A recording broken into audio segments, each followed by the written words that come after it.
উত্তর কলকাতার ঐতিহ্য, পরম্পরা আর স্মৃতিকে যদি রোমন্থন করতে হয়, তাহলে সেই ইতিহাসের তিলোত্তমার আজও সন্ধান পাওয়া যায় বাগবাজারের অলিতে গলিতে।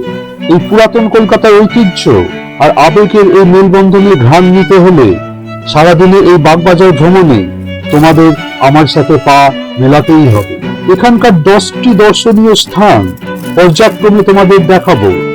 তোমরা জানতে পারবে এই বাগবাজারের জানা অজানা সব কাহিনী, যা জানলে তোমরা একাধারে যেমন আশ্চর্য হবে আর একদিকে তোমরা সমৃদ্ধও হবে। বাংলার নবজাগরণের প্রেক্ষাপট, স্বয়ং শ্রী রামকৃষ্ণ দেবের পদধূলি প্রাপ্ত আর সারদা মার বাসগৃহ থেকে রামকৃষ্ণ মিশনের গোড়াপত্তর, আবার গৌড়ীয় মঠ থেকে গিরিশচন্দ্র ঘোষের বাড়ি, শ্রী শ্রী রামকৃষ্ণ দেব যাকে গিন্নিমা বলে ডাকতেন সেই শ্রী সিদ্ধেশ্বরী কালী মন্দির, আবার গিরিশ মঞ্চ থেকে রাধা মদন মোহন ঠাকুর বাড়ি, আর নিবেদিতার বাসগৃহ থেকে বলরাম মন্দির, আর বাগবাজারের ঐতিহ্যশালী গঙ্গা তীর তথা মায়ের ঘাট। কি নেই এখানে! ইতিহাস, সংস্কৃতি, আধ্যাত্মিকতার এক মেলবন্ধনের সন্ধান পাবে আজকের এই বাগবাজার হেরিটেজ ট্যুরে। স্কিপ না করে শেষ পর্যন্ত দেখো, আর ভালো লাগলে সাবস্ক্রাইব, শেয়ার আর একটা লাইক দিতে ভুলো না কিন্তু বন্ধুরা। শেষে এই ট্যুরের এমন কিছু তথ্য দেবো যা না জানলে তোমরা কিন্তু অসুবিধায় পড়তে পারো।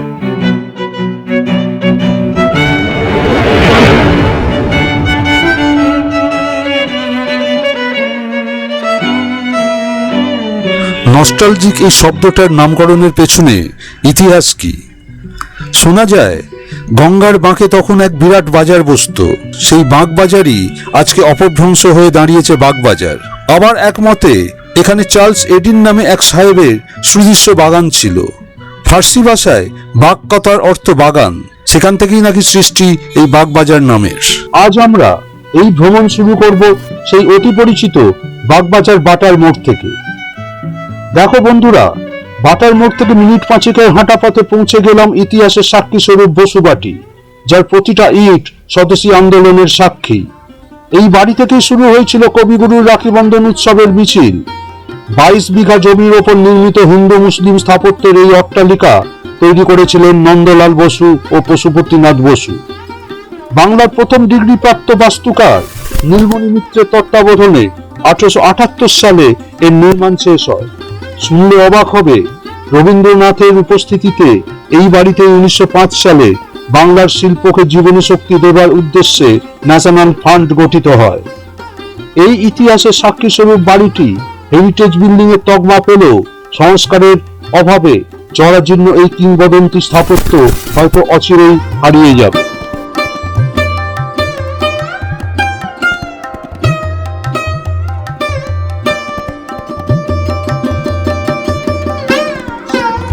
আমাদের দ্বিতীয় গন্তব্য মায়ের বাড়ি।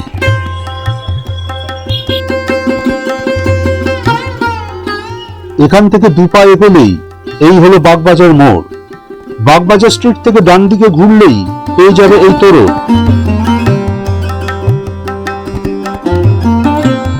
যা পেরিয়ে একটু এগোলেই উদ্বোধন কার্যালয়, আর তার বাঁদিকে এগোলেই পেয়ে যাবে শ্রী শ্রী মায়ের বাড়ি। খোলা থাকে সকাল 6টা থেকে বেলা 11টা, আর বিকেলে 4টে থেকে রাত্রি 8টা পর্যন্ত।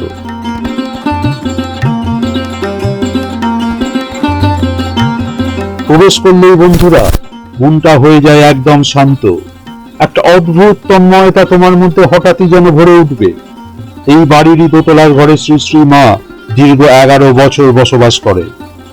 সিঁড়ি বেয়ে দোতলায় উঠেই পেয়ে যাবে সেই বহু প্রতীক্ষিত দেবস্থানের সন্ধান, মায়ের ঘর।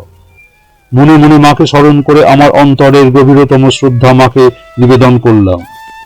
বন্ধুরা দেখো, তোমাদের মনে ভরে উঠবে এক অনাবিল আধ্যাত্মিক অনুভূতিতে। স্বামীজির খুব ইচ্ছে ছিল মায়ের একটা নিজস্ব বাড়ি হোক। তার দেহত্যাগের পর স্বামী শারদানন্দজি মহারাজ 1907 সালে সেই বাড়ি নির্মাণ করেন। আর 1909 সাল থেকে মায়ের তিরোধানের দিন 1920 সালের 21শে জুলাই পর্যন্ত এই ঘরই ছিল মায়ের সাধন কক্ষ থেকে শয়ন কক্ষ সবকিছু। আর এই পাশের ঘরটি ছিল স্বামী শারদানন্দজি মহারাজের ঘর, মায়ের একনিষ্ঠ সেবক তথা শ্রী রামকৃষ্ণ লীলা প্রসঙ্গের স্রষ্টা ও প্রণেতা। আর বন্ধুরা, একতলার এই ঘর থেকে সকাল 9টা থেকে 11টার মধ্যে ভোগ প্রসাদের কুপন সংগ্রহ করে নিতে হবে তোমার ইচ্ছে ও সামর্থ্য অনুযায়ী প্রণামীর বিনিময়। 12টায় পেয়ে যাবে নবনির্মিত প্রসাদ কক্ষে দুপুরের ভোগ প্রসাদ, অন্ন, খিচুড়ি, 2 রকম তরকারি, চাটনি ও পরমান্ন সহযোগে ভোগ প্রসাদ গ্রহণ করে শরীরে যেন এক পরম তৃপ্তি আর মনে এক অদ্ভুত আনন্দ অনুভব করবে। বন্ধুরা, মায়ের বাড়ির ডিটেল ভিডিও আমার চ্যানেলে অলরেডি দেয়া আছে, যদি না দেখে থাকো অতি অবশ্যই দেখে নিও। তোমাদের সুবিধার্থে ডেসক্রিপশন বক্সে তার লিংক দিয়ে দিলাম। এখান থেকে মিনিট 2 হাঁটা পথে চলে এসো গঙ্গা তীরবর্তী এই মায়ের ঘাট। আমাদের পরের গন্তব্য মায়ের ঘাট।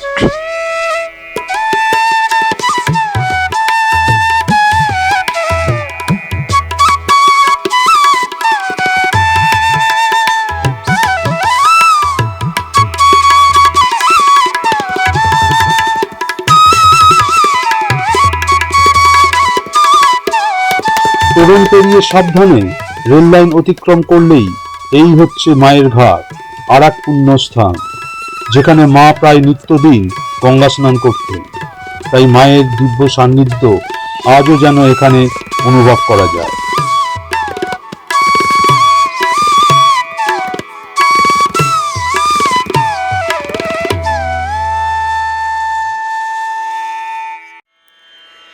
রেণু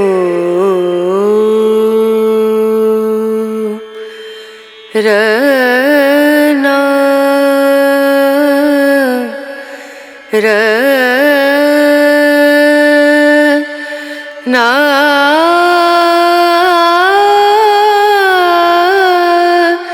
না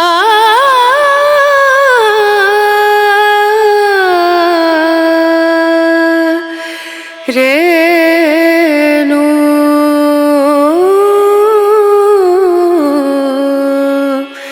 রেণু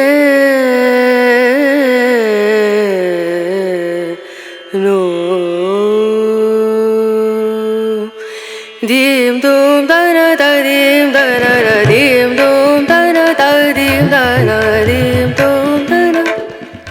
আমাদের চতুর্থ গন্তব্য গিরিশ মঞ্চ। এখান থেকে মিনিট 5 হাঁটা পথে রবীন্দ্র সরণি ধরে এসে বাঁদিকে টার্ন নিয়ে সামনে বাগবাজার স্ট্রিটের ওপরে পেয়ে যাবে এই গিরিশ মঞ্চ। 1986 সালের 1 জুলাই তদানীন্তন মুখ্যমন্ত্রী জ্যোতি বসুর হাত ধরে এর গোড়াপত্তন। নাম রাখা হয় প্রবাদ প্রতিম নাট্যকার গিরিশচন্দ্র ঘোষের নামে। এখানে বাংলা নাট্য পরম্পরার বিভিন্ন ট্র্যাডিশনাল আর আধুনিক নাটক আজ দীর্ঘ 4 দশকের বেশি সময় ধরে অভিনীত হয়ে আসছে।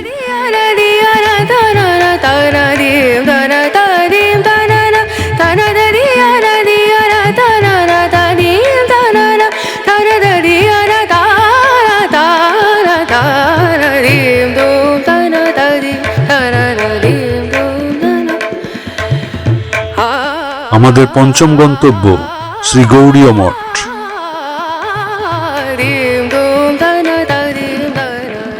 গিরিশ মঞ্চের ঠিক বিপরীতে শ্রী গৌড়ীয় দ্বার অতিক্রম করে মিনিট খানেকের হাঁটা পথে পৌঁছে যাবে এই শ্রী চৈতন্য গৌড়ীয় মঠ বাগবাজার।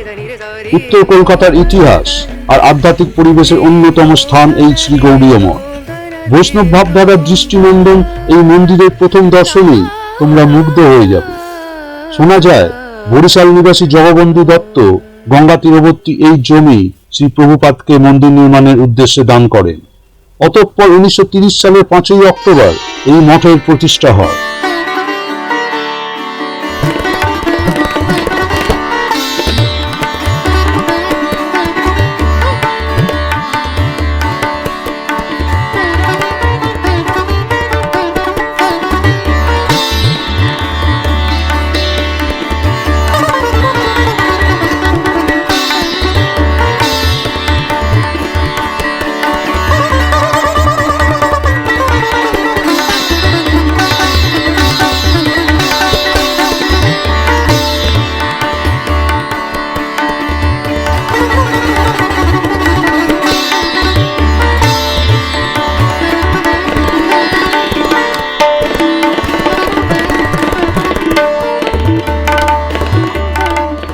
শ্রী গৌরাঙ্গ মহাপ্রভুর পদধূলি প্রাপ্ত এই পুণ্যস্থানে প্রবেশ করলেই বাঁদিকে পাবে এক সুসজ্জিত তুলসী মঞ্চ।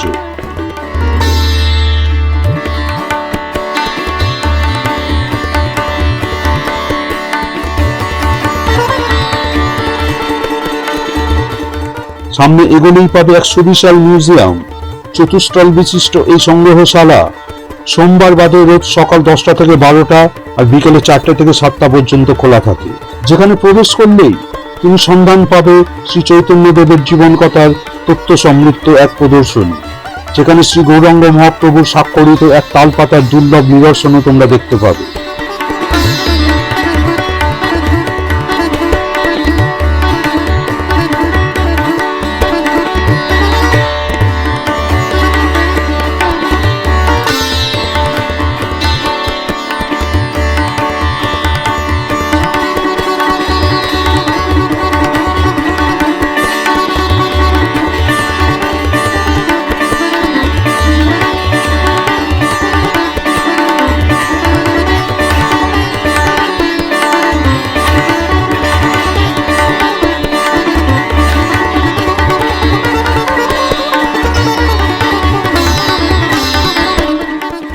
আর এই হলো মূল মন্দির, যেখানে রাধা গোবিন্দর বিগ্রহ নিত্য পূজিত হয়।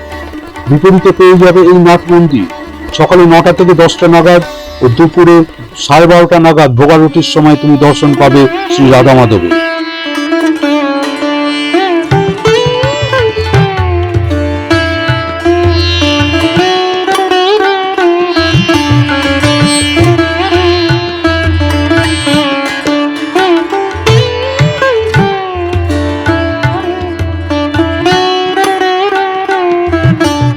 এখানেও তোমরা সকালে 11টার মধ্যে 80 টাকার বিনিময়ে কেটে নিতে পারো দুপুরে ভোগ প্রসাদের কুপন। দুপুর 1টার পর তোমরা গ্রহণ করতে পারো অন্ন, ডাল, 2 রকম তরকারি, চাটনি ও পায়েস সহযোগে এই ভোগ প্রসাদ।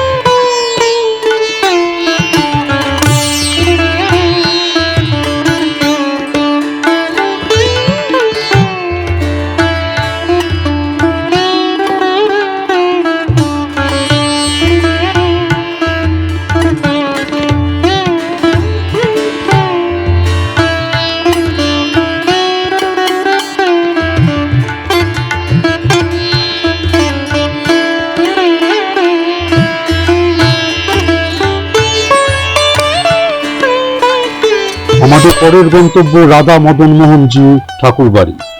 বাগবাজার স্ট্রিট ধরে এগিয়ে চললাম রবীন্দ্র সরণির উদ্দেশ্যে। রবীন্দ্র সরণির মোড় থেকে বাঁ হাতে মিনিট 5-এর হাঁটা পথে পৌঁছে যাব আমাদের পরের গন্তব্য 520 নম্বর রবীন্দ্র সরণিতে অবস্থিত গোকুলচন্দ্র মিত্র স্থাপিত শ্রী শ্রী রাধা মদন মোহন জিউ ঠাকুর বাড়ি। 1761 সালে এই মন্দির স্থাপিত হয়। প্রবেশ করেই দেখতে পাবে পুরনো কলকাতার সাবেকি স্থাপত্যের নিদর্শন।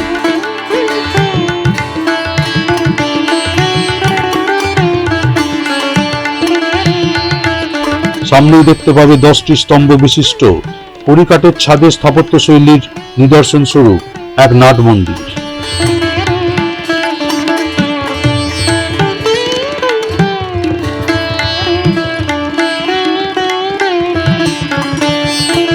শোনা যায় বাঁকুড়ার বিষ্ণুপুরের মল্লরাজ চৈতন্য সিংহ ঘটনাচক্রে এই বিগ্রহ বন্ধক রাখে। পরে তিনি যখন এই বিগ্রহ ছাড়াতে আসেন তখন গোকুলচন্দ্র মিত্র হতাশায় ভেঙে পড়েন। তিনি স্বপ্নাদেশ পান ও হুবহু অবিকল এক বিগ্রহ তিনি প্রতিষ্ঠা করেন। শোনা যায় স্বপ্নে প্রভু তাকে বলেন প্রতি বছর কালী পুজোর পরের দিন অন্নকূট উৎসবে সাদা মাছির বেশে তিনি আসবেন ও সেই অন্ন গ্রহণ করবেন। তাই আজও ওই দিনে মহা সমারোহে এখানে অন্নকূট উৎসব পালন করা হয়। বন্ধুরা, তোমরা যদি একদিনে এই সম্পূর্ণ হেরিটেজ ট্যুর কমপ্লিট করতে চাও তাহলে সকাল 9টার মধ্যে কিন্তু বাগবাজার বাটার মোড়ে পৌঁছে যেও। যদি তোমরা ইচ্ছে করো তাহলে হাওড়া থেকে গঙ্গাবক্ষে বাগবাজার ফেরিঘাট হয়ে বা সার্কুলার রেলওয়েতেও বাগবাজার স্টেশনে এসে এই পরিভ্রমণ করতে পারো। তবে আমার গুগল ম্যাপ ফলো করলে মিনিমাম দূরত্বে হেঁটে আর মিনিমাম সময়ে তোমরা এই ট্যুর কমপ্লিট করতে পারবে। বন্ধুরা, এই পর্বে আমরা দেখলাম বসুবাটি, মায়ের বাড়ি, মায়ের ঘাট, গিরিশ মঞ্চ, গৌড়ীয় মঠ ও রাধা মদন মোহন ঠাকুর বাড়ি। ভিডিওটি অতি দীর্ঘ না করে প্রথম পর্ব এখানে শেষ করলাম। দ্বিতীয় পর্বে শ্রী শ্রী রামকৃষ্ণ দেবের গিন্নিমা তথা অতি জাগ্রত শ্রী শ্রী সিদ্ধেশ্বরী কালী মন্দির, গিরিশ ঘোষের বাড়ি, বলরাম মন্দির, নিবেদিতা হাউস ও মিউজিয়াম সহ নিবেদিতা স্কুল অন্যান্য দ্রষ্টব্য স্থানের ভিডিও নিয়ে খুব তাড়াতাড়ি হাজির হব।